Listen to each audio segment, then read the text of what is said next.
You may consider these bones to be thoroughly rattled after the research I've gone through. Skeletons are a staple of fantasy gaming, especially the lightly more magical and spooky side. From Link smashing Stalfos in The Legend of Zelda, to the Nerevarine bashing liches in the Mournhold sewers in Morrowind, often dying in the process.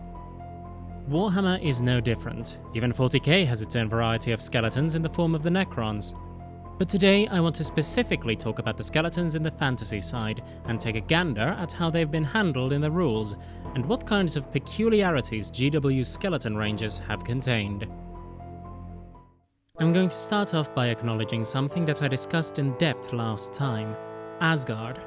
Asgard produced a number of skeleton miniatures, sold under their Fantasy Monsters range, and while these are lovely and charming old miniatures, including such chaps as the Skeleton Officer, the numerous elite skeletons, and the... I'm not going to get too in-depth on this side of things. Asgard made skeletons, but then so did a bunch of others.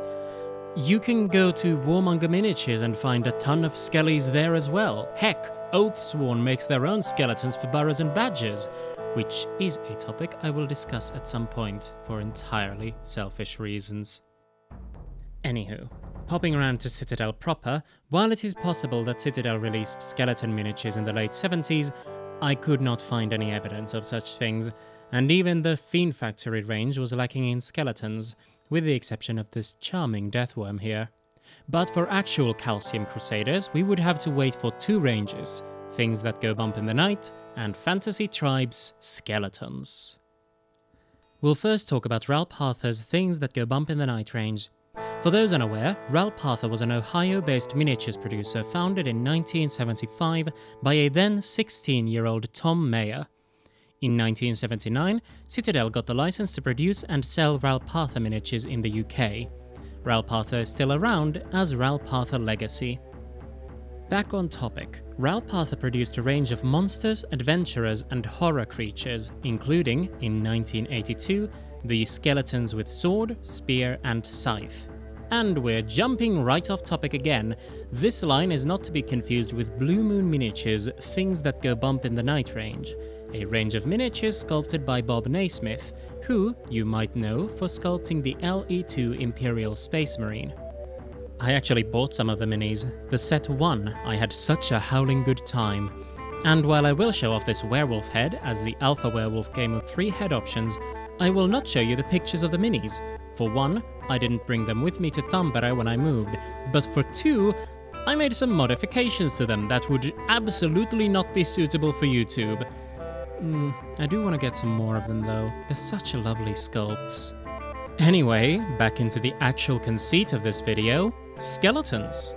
The other set in 1982 was the Fantasy Tribes Skeletons, which included quite the selection, or I guess skelection, I'm sorry. Everything from warriors to assassins to skeleton lords, and a very unique looking Grim Reaper.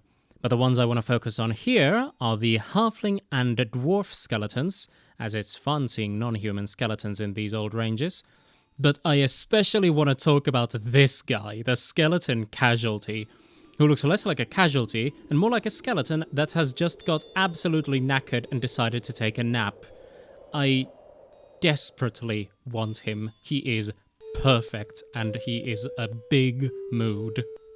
Some of these skeletons were also found in the 1982's Dungeon Monsters starter set, but we would get some more bony goodness in 1983's C17 Skeletons. First advertised in 1983's first Citadel Compendium, a lot of these seem to be just re-releases of the Fantasy Tribes Skeletons. But already the next year, 1984, we were seeing a lot more new skeleton sculpts. The C17 range would get new skeleton sculpts all the way to 1987 too, but before we get to that point, there are 2 stops we have to make in 1983, and plenty more afterwards. As could be suspected, skeletons appear in Warhammer from the very start, even being the ones on the smiting end of Harry's hammer on the cover of the box set. At the tail end of the creature list of Volume 1 Tabletop Battles, we would find undead, and right at the top of the undead list... Number 1. Skeletons. Skeletons cause fear in all living creatures within 6 inches. They cause terror in human units they are fighting. Skeletons must be controlled by a friendly wizard appointed as a necromancer or summoner for the purpose. Alternatively, they may be controlled by an undead champion, who is simply a personality model of a powerful undead. For instance, a Lich Lord. Controllers must remain within 12 inches of the unit, and if he dies or leaves his area of command, the unit is instantly destroyed. Not a whole lot of background to go off of, huh?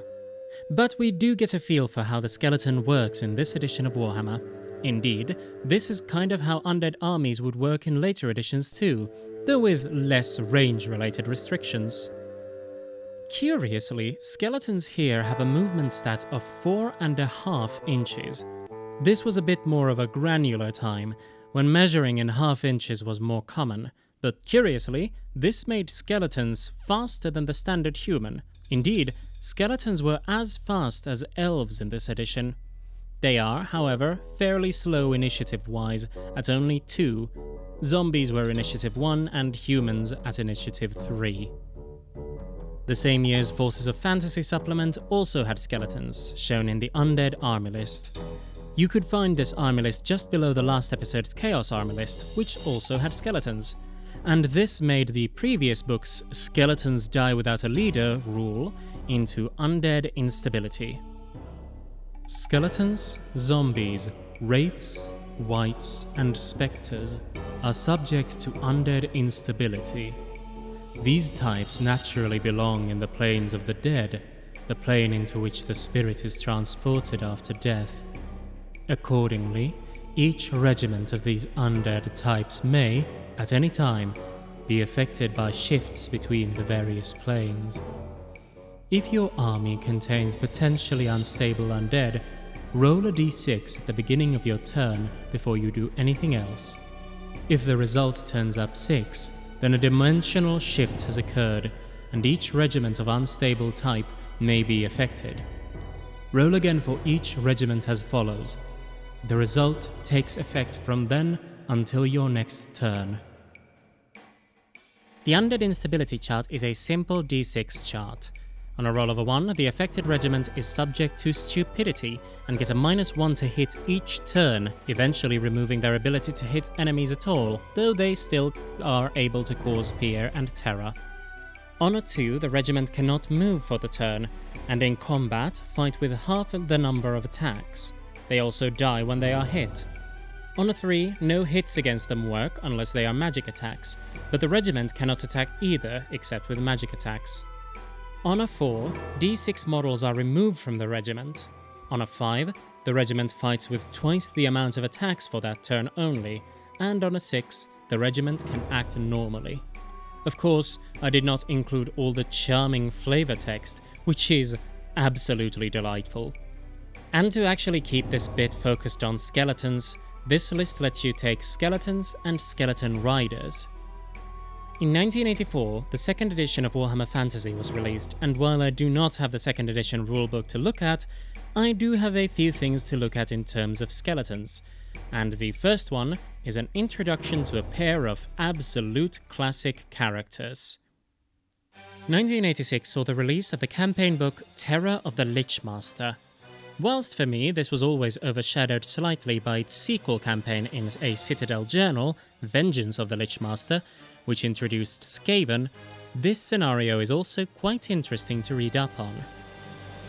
The alpine village of Frugelhofen lies high up in the Black Mountains of the Old World. This is a wild and lawless land, the refuge of numberless bandits, the resting place of mercenary armies, and the hideout of outlaws from all over the Old World. But Frugelhofen is isolated from the incursions of outsiders by virtue of its position in an enclosed valley of the Frugelhorn Mountain. Terror of the Lich Master is a 3-mission campaign detailing the defense of the village of Frugelhofen and its surrounding areas from the ambitions of the insane necromancer Heinrich Kemmler. along with the usual skeletons and zombies, and the aforementioned Lichmaster Kemmler, this supplement introduced 3 skeletal champions for your army to command. Ranlak the Black, who leads 2 units of skeletons in an assault on the dwarfen Gimbrin's mine.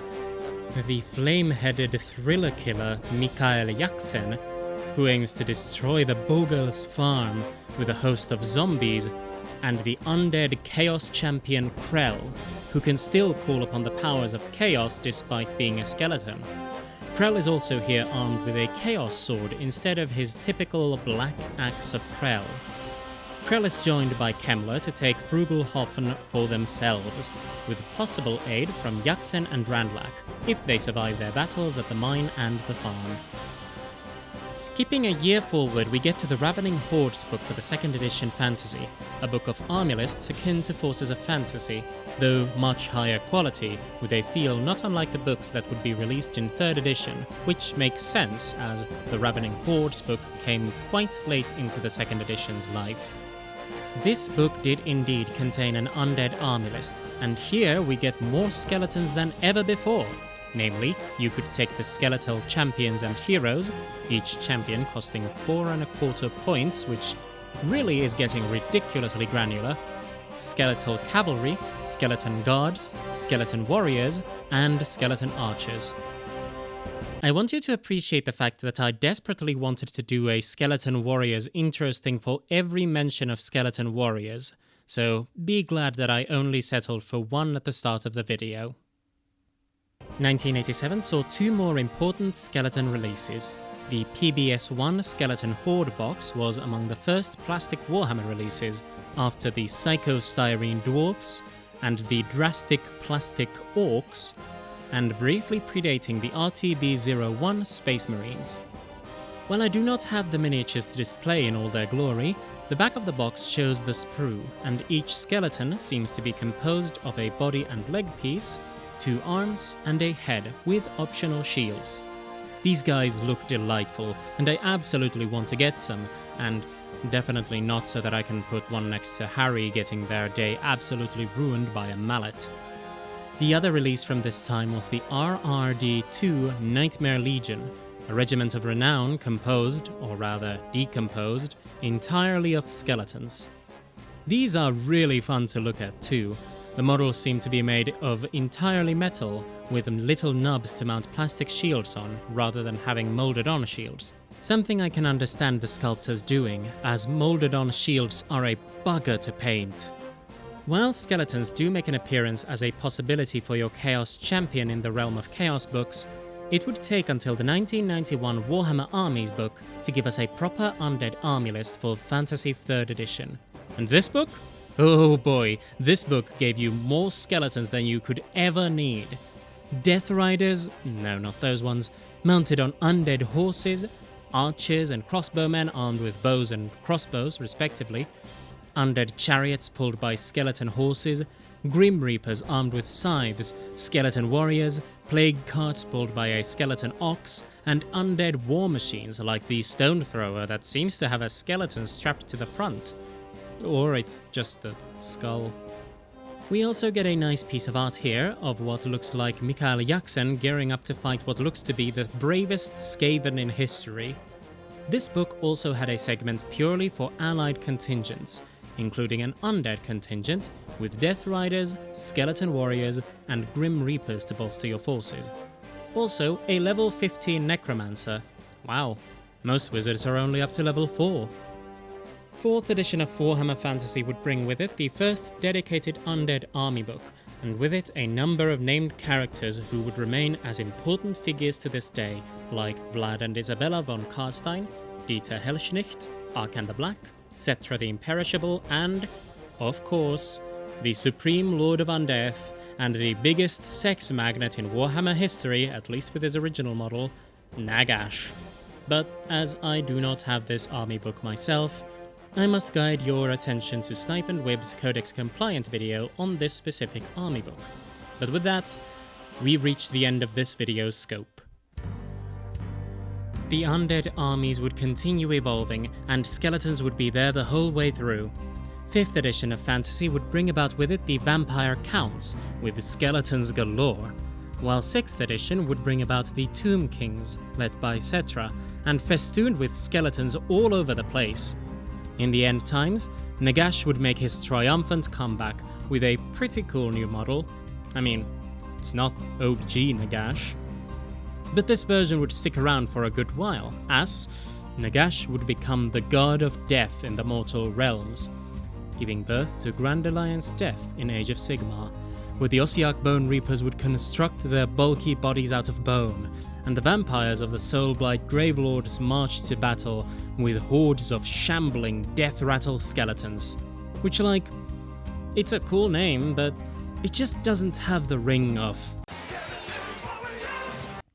I mean, come on, I had to get one more in. Thank you for watching this video.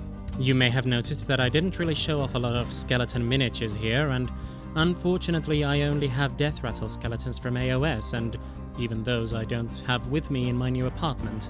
The only undead I have are, well, the ones from Burrows and Badgers. If you liked the video, consider giving it a like, sharing it to other unwilling subjects, and mayhaps commenting on... I don't actually have a good skeleton-themed question. What's your favorite bone? Or let's just go for a more general undead question. What's your favorite Warhammer undead character? I think mine is Heinrich Kemmler, mostly because he let the Skaven become a proper thing, and he's just the unluckiest idiot this side of the Gracia Thankwall. Anyway, thank you again for watching, and I'll see you later. Bye!